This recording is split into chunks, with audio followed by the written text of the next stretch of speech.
Welcome to the Rock the Stage Show. Each week, international media expert Rich Bontrager has in-depth and personal conversations with celebrities, top leaders, authors, speakers, and media professionals.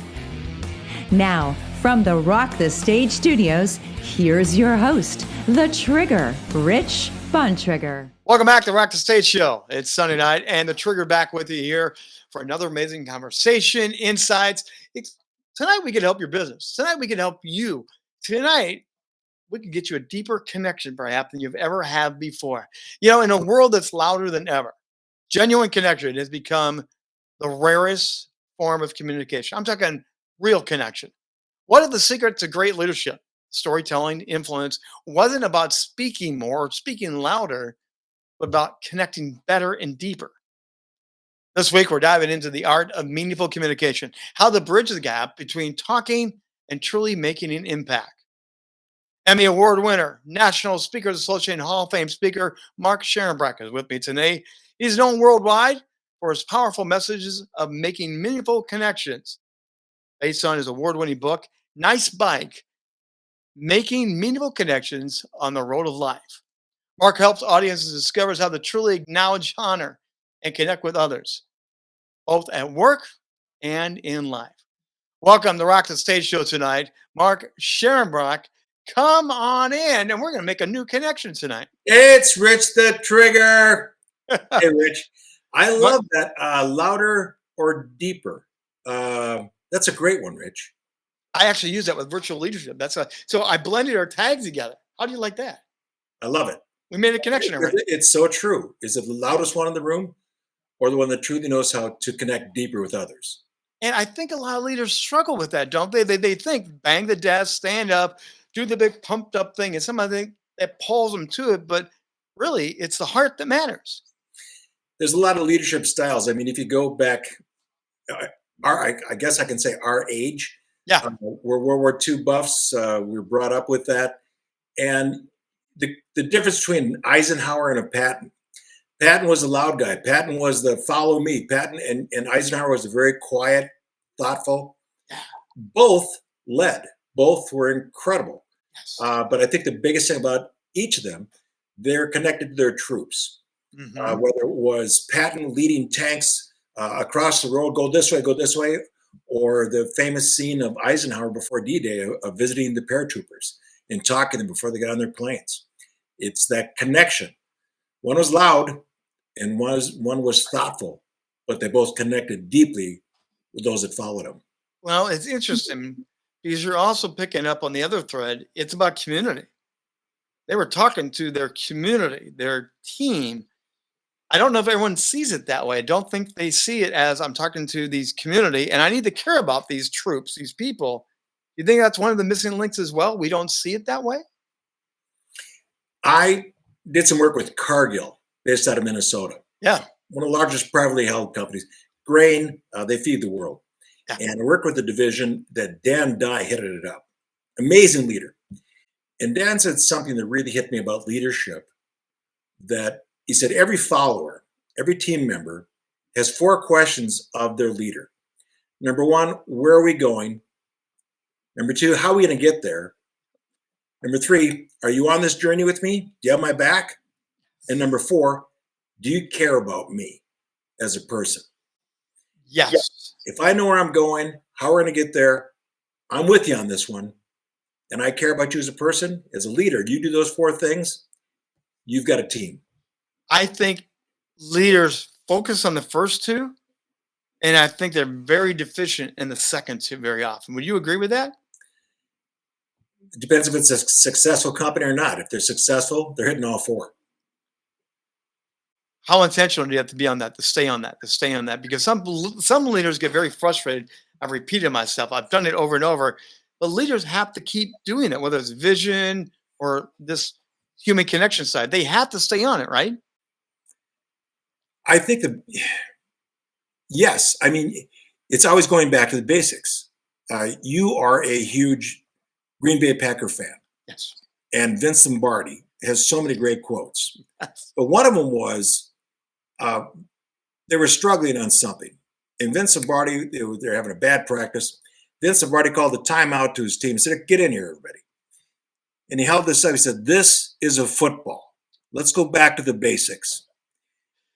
Yeah, I think to answer your question about leaders, Yes. they get caught up in the minutia. They get caught up in, I want to head down this way, but suddenly this happens. I've got to react. And they forget you've always got to bring it back to the basics. Yes. Where are we going? How are we going to get there? Am I with you on this journey? And do I care about my team? And do I show it to them? Absolutely. Now, not everyone may know about you, Mark, which is a shame, but they're going to get to know you here. But Yeah, they're in a fine crowd of millions and trillions that don't. So one of the greatest kept secrets around. Are you kidding? we're going to change that tonight and rock the stage. Your origin story, I absolutely love it because the nice bike is what your main message is now. But your nice bike goes behind the scenes about a Harley Davidson experience, a biking experience. Can you share the origin story of the nice bike guy? Sure. So I had been I started speaking years ago. In my early 20s, I was a high school assembly speaker. And my presentation was called The Greatest Days of Your Life So Far. Because I remember as a kid, people always said, oh, your high school years are the greatest days of your life. And I kept thinking, boy, if this is as good as it's going to get, it's a long road home. And so I was telling my message to high school kids were about be engaged, be connected to your community, take some risks. Don't just come here to get out, freshman year, senior year. But this is a time of development, a time of growth, a time where you identify and define yourself, which I love. But it was time as I was getting older, it was time to move on to an audience that was more my age. And around the year 2000 millennium, I said, I really need to make that move to the corporate market. I mean, I love education, but I need to challenge myself creatively and with a message. And I'm not sure what that message was because it wasn't the same one I was telling high school students. Right. And I kind of, okay, what's the message? How do I put this together? And I was speaking in just north of Milwaukee to a group of teachers kick off their school year. It was late August. School's going to start the next day. And it was kind of their big fire to get in there. But when I got to Milwaukee and rented my car, I realized I had just landed in the Harley Davidson 100th year anniversary. Oh. There were 500,000 hardcore black leather bandana, serious Harley people. And like you, I'm curious. And so as I'm driving, I had to pull over, look at these different venues and everything else. As I'm walking, I kept seeing I remember this one guy, like right at a Game of Thrones in the North Side, just behind the wall, the big beard, you look like a huge, big Viking type person and just tough looking, all in leather tattoo. Yeah. And a kind of a meeker guy walks by him, looks at him and goes, oh man, nice bike. And boom, this conversation started. The guy started talking about his father, how they grew up together, worked on Harleys together, went the story back and forth. And I realized it had nothing to do with a Harley. It had everything to do with that connection. Yes. It had everything to do with taking an interest in somebody else. Mm-hmm. And the next day, speaking to teachers, I said, tomorrow when school starts, you go through your list of the kids and the ones you know and their pictures and everything else. When somebody walks in your classroom, instead of saying, oh, good morning, nice to see you, you say, hey, Rich, I hear the trigger. It's so good to have you in my class this year. That's a nice bike. And the teachers nodded. And as a speaker, when an audience nods, yes, or make a note, take a moment, there's something there. Mm-hmm. So we develop it. So an ad lib turned into a bit turned into a piece turned into a story turned into our premise. And now I'm the nice bike guy that talks about human connection. Well, and to mine that a little bit further, because Harley, again, you're right. They love them. They talk about bikes. There are communities. You're driving on the road and you see one bike, you'll see two bikes, you'll see three bikes. Or when I used to ride, we just drop our hands down and we're like doing this magical high five, passing each other. It's a standard thing. They have a built-in sense of community because we both love bikes. We're both enjoying the fresh air. What magical thing is it about community and communication that we can pull from it? I think there's a great community, really something else in the mind there that we miss. Human beings are born to be connected.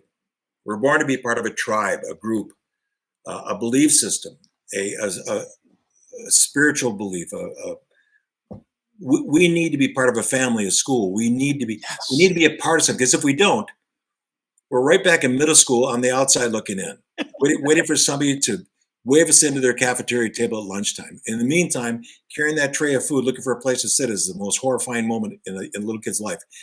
You know, a lot of us get out of middle school and high school and move on, but we don't really get out. We still have those feelings of wanting to be a part of something. So people need to belong. They want to work with a great leader. They want to work for an important cause. They want to know, here's the deal. They want to know that who they are and what they do matter.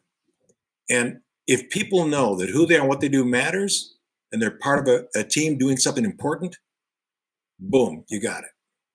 So you spent most of your career helping with those connections, helping people find what that is. But what are the biggest barriers?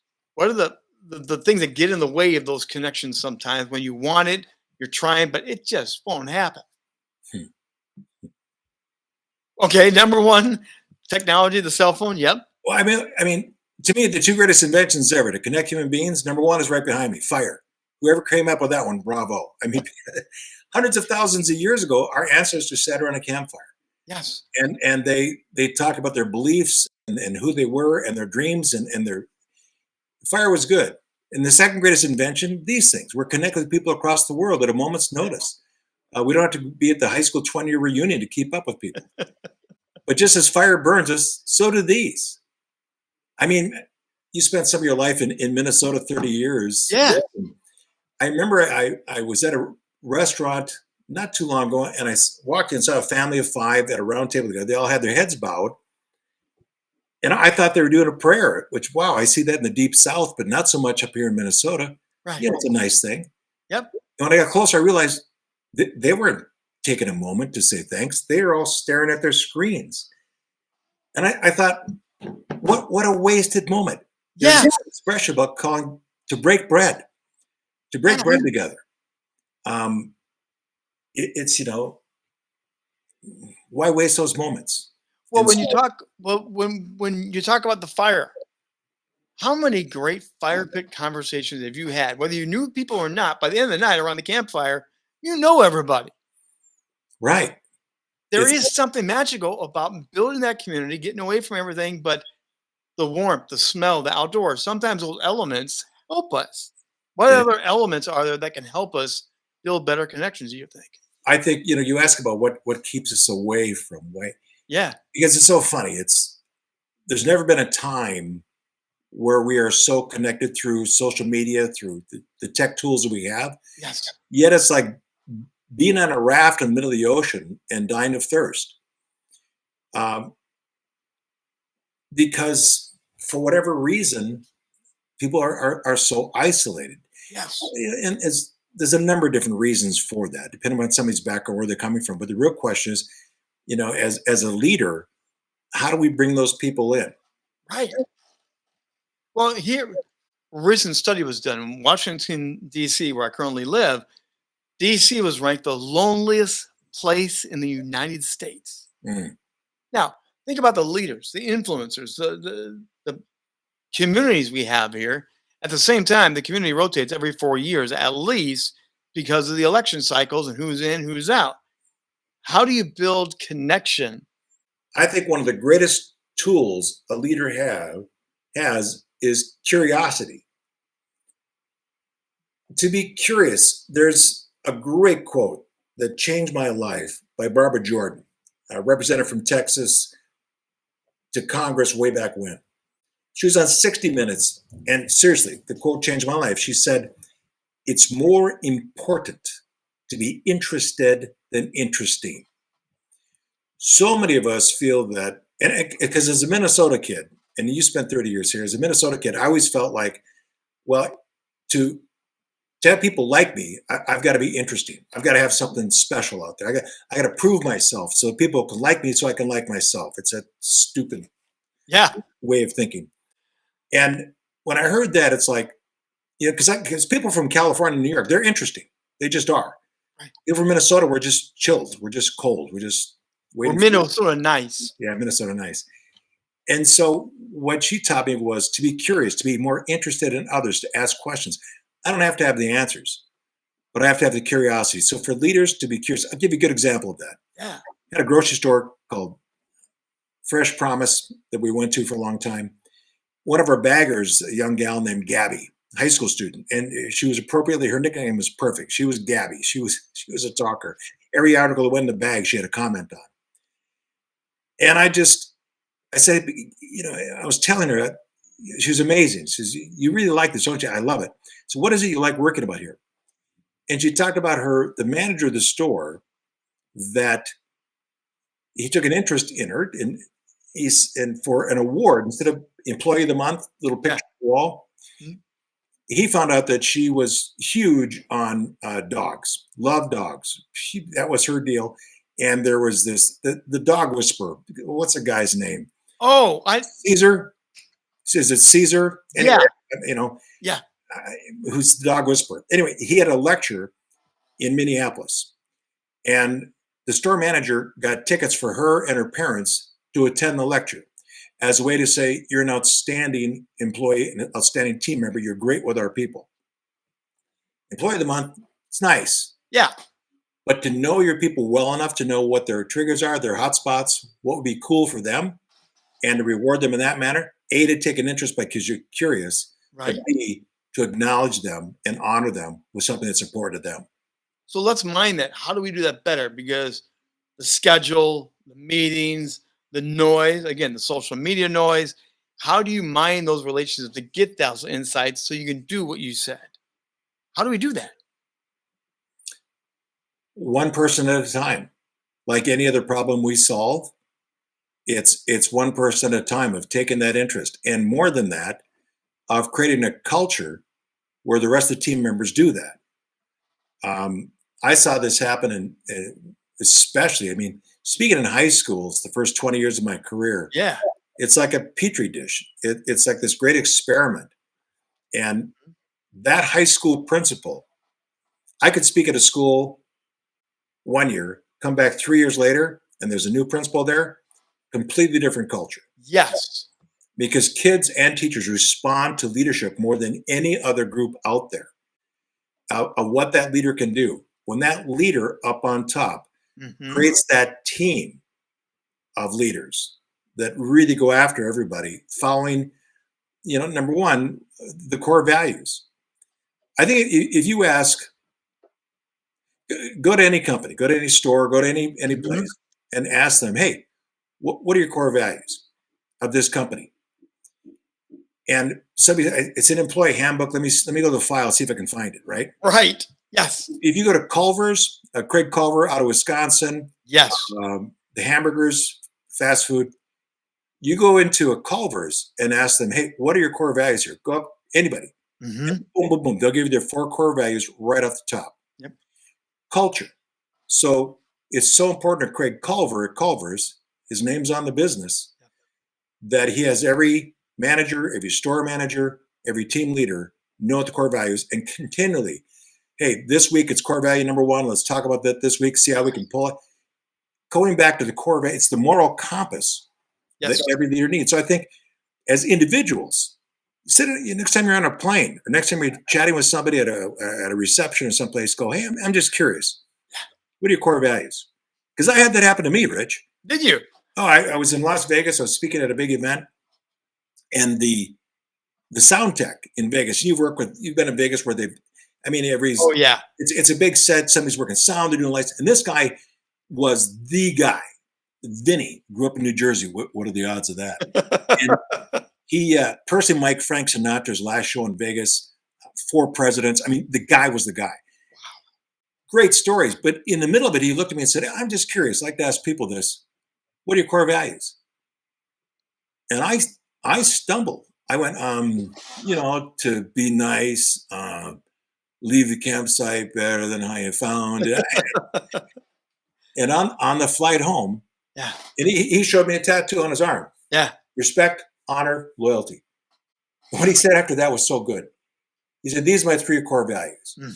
Whenever I have a difficult decision, I glance here and the decision becomes easy. I sat on the plane and I took out a Sharpie and I wrote down my 4 core values that I live by. And so I think how do leaders connect with their team? Well, Yeah. number one, what's their moral compass? What's their base? Do they know what their own core values are? And does the company, the team, do they know what the core values are? So we talked about the four things about where we're going, how are we going to get there? Yeah. You care about me, and are you with me in this journey? I think the number one question is, do we know who we are? So I have spoken on this in leadership circles. I've gone on retreats.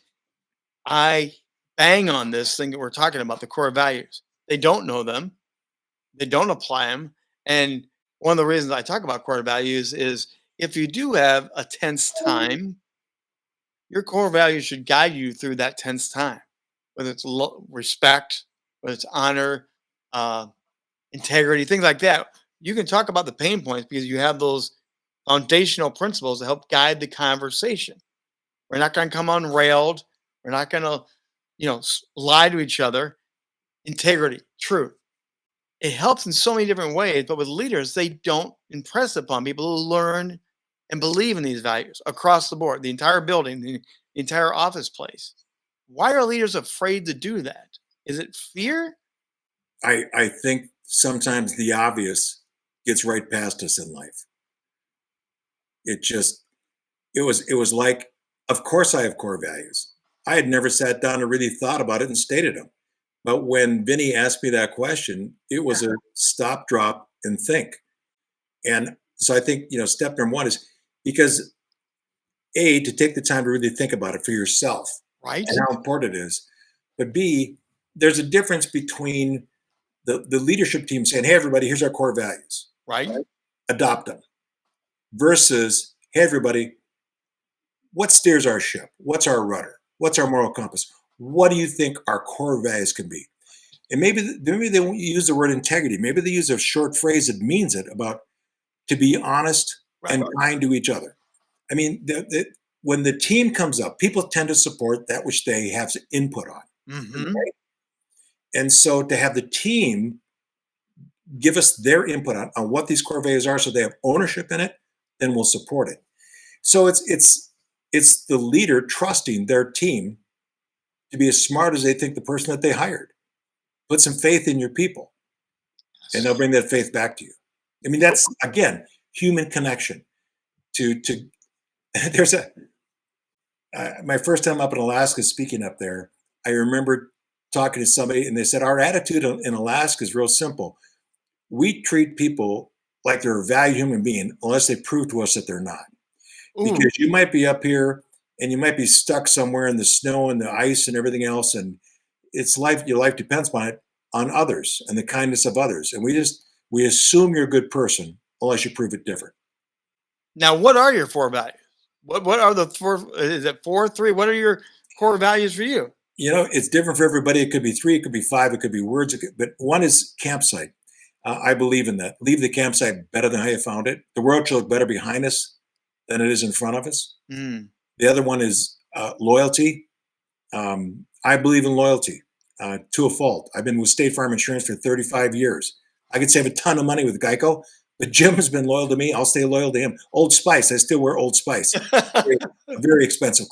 Grandpa wore Old Spice. Dad wore Old Spice. Married to Susie for 48 years to the first part. So I believe in loyalty. I believe in the campsite. I believe in loyalty. I believe you got to earn it. Mm. My third core value is to earn it. I think you need to pay your dues. Life's not free. Nothing's free. You got to earn it. No. When you step in front of an audience, when I step in front of an audience, it's not assumed that, I'm just going to do great. Oh, you have to earn that audience for the moment you're introduced to the moment you walk off the stage, because their time is the most valuable thing they have. Don't waste their time. And the last one I have is to connect. Be a part of something. Take a risk. Be a part of something. So campsite, to earn it, to be loyal, and to connect. And that tends to guide me. now when it comes to this whole leadership communication connection, you also use humor very effectively. Is humor part of one of the missing elements of this leadership connection equation, or is that just something personal to you that you love? Let's go back to Eisenhower and Patton. Yeah. And I don't think either one of them had a sense of humor whatsoever. Not that I saw much. They weren't Will Rogers at the time, nor Robin Williams or Shecky Green. I think humor is a great device, a great tool. Mhm. But I mean, like you, I've said in the audience before I stood up to do my presentation and listen to CEOs. Some are just naturally funny. Yes. They see life in a certain way and they share those observations, and it's funny. They state the obvious and it's funny. They're just naturally funny. Others have heard, well, you should use some humor, and they tell a joke, and it's horrible. And the audience laughs out of, oh, geez, Yeah. we better laugh for this person up there. Is humor a great tool? Of course it is. But like anything else, sometimes you have a gift for it, sometimes you don't. So stick with what you have. People would rather see honesty than somebody that's not honest but is really funny. Now, the other thing that you use heavily is storytelling. This is another area that when I work with leaders, I see them really they're weak in storytelling. They don't take you on the roller coaster. They don't have any story arc. They don't even have a meaning sometimes. They just have to fill the gap because I was told I need to have a story. How important is storytelling today in this communication heart connection world that we should have? I think it's everything, Rich. I mean, you teach it so well. You're one of the experts at it, and you know how important it is. But I really learned this when I was speaking to high school students. So you have a gymnasium full of 2,000 kids, and sometimes teachers would be seated with them. Sometimes the teachers would be standing by the door, and you're in a lion's den all by yourself. Yes. And I noticed that when I would just be talking about something, you'd start to see the lights going out in the audience. And the moment I entered once upon a time world, Yeah. the moment I told stories, Mhm. my audience came back with me. So to me, a great communicator, take any of our great communicators or politicians. I mean, Yes. Ronald Reagan is always looked up to as one of the greatest speakers as a president. Mhm. If you go back, he was always telling anecdotes, telling stories, creating images and pictures and emotions. Very descriptive in his talk. And so a story doesn't have to be a 4-minute piece or an 8-minute No. piece. It can be that shining city on I forget the phrase. It was a great one. The shining city on top of the hill? Yeah, yeah. I mean, it's to create these word pictures. Yes. And so I think in my presentations, I'll have a point. Mhm. I'll have stories that support it. Mhm. Case studies, story, varying lengths. And to wrap it up, the summary, the reason this is important to you is because that's a transition. That's where your real teachable moment is. And it has to be succinct. It has to So be bam. So here's the point. Here's the stories, endnotes, case studies to support it. Here's why it's relevant to you. And bam, that's the transition. And it's not a memorized piece. It's a from the heart, from the head to your people. I think that's what's effective. So transitions as a broadcaster, we're doing play by play. Then they give you a card to read for a Toyota commercial. You have to know how to transition to make that all sound smooth. It sounds like you were in it, man. You didn't skip a beat with the game or anything. I think transitions, like you're just talking about with leadership and communication, that's an art unto itself. And I don't think leaders even realize how important that transition, that hook is. How can we help them to understand? Because storytelling, a lot of these things are talked about a lot, but transitions, I do not think are talked about in leadership circles to help you be a better communicator. Oh, How- that's a great question. That's a great observation. It's one thing to tell the story, but um, it's the what's in it for me. Yes. I mean, I think you have to look at every audience member out there with that. I was taught early on, there's this little button you put on people's heads that says, so what? Yes. Right? Saw a show on Broadway where the main character was yada, yada, yada, yada, yada. And the person sitting next to him and said, hey, let me know when you get to the part that's about me, right? So I think all of our audience members, all of our team members Yes. are doing the same thing. Let me know when you get the part that's about me. Right. Acknowledge my needs. What's my part in this one? Happy for you, but how about me? And so I think it's just, here's where we're going. The story is to support that point, but then the real transition is the most powerful part of a presentation. Yes. And that's the one-line summary. And matter of fact, in my presentations, it's peppered with, the reason I'm telling you this is because the now application side. what this means to you is, now a lot of you sitting back right now saying, so the point is, I mean, I literally say that in my presentation. Right. You're sitting out there saying, what's the point? Is there a point here? Yes, it is. Here's the point. And that's where you just really can drill it home. And I think succinct. Yes. It's a scalpel, not the big bat that hits it. Well, and that's where we're going to write it down, their little booklet. So, I mean, you said, here's the point. Ding, write this down. Here's my takeaway. And I think, again, leaders really need help in this area. The transition, the story flow, to keep them going for 40 minutes for a 2-hour boardroom. God, please, no more 2-hour boardroom meetings, please. Shorter, more succinct, and more compelling with this story and human connection. I think, we said, what are some great tools for connect with others? Number one is curiosity. Yep. Number two is acknowledging others for who they are and what they do. And number three is to communicate in a way that, I mean, look at it this way. We've both heard a ton of speakers in our life. And I'm a bit more jaded on this, I guess, because I've heard so many. Some I absolutely love, some I go, eh. But the real kicker is a week, a month, a year later, what did that speaker say? And why was it relevant to me? Because so many times you'll be at a convention, the speaker, and you ask people, well, how's the speaker? Oh, they were really good. What were their key points? It was good. It was, they were entertaining. They talked about leadership. Talk about leadership. So, well, I think whether it's a speaker on a stage, or a CEO, or a team leader, yes, a week from now, what message do I want my people to hear, understand, and take action on? Now, there's another part of this human connection side that there's a threading the needle here. People want to be connected, feel it's an authentic connection. So leaders now have to reveal a little bit more of themselves. They have to share their own personal journey, their foibles and pain points or doubts and questions. How do you do that without crossing over the line in either revealing too much or making yourself look weak to the people you're leading? That's a great point, because I know that's isn't that a kind of a real Brene Brown type thing of vulnerability? Yes, and it's growing everywhere right now. Yeah.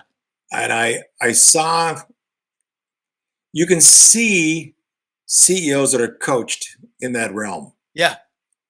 And it's like, I mean, thread the needle. You hit it. It's a fine line between sharing a part of yourself where you've come from, Yes. to be able to identify the audience, and going way too far. Yes. On who you are, and we don't need to know that. It's fascinating, but we really don't need to know. And so, what's appropriate? Right. I mean, I look at what people share on social media, on Facebook and things, and you don't have to share every aspect of your life. I don't need to know what you ate every evening at dinner time with your dinner plate on the camera. I don't need to know that, right, Mark? I mean, I heard a great quote from a friend, Bill Bacharach. We were at a conference room in a meeting, and Bill, people are just yapping. And Bill raised his hand and said, "Hey, everybody, just because it's in your head, it doesn't have to come out of your mouth, okay? Let's try some filters for a little while here and move this thing along." Yes. So, yes, being vulnerable, being human is great. Mhm. But I think let's go back to the first four questions that every leader should have. Where are we going? How are we going to get there? You with me on this? And do I care about you?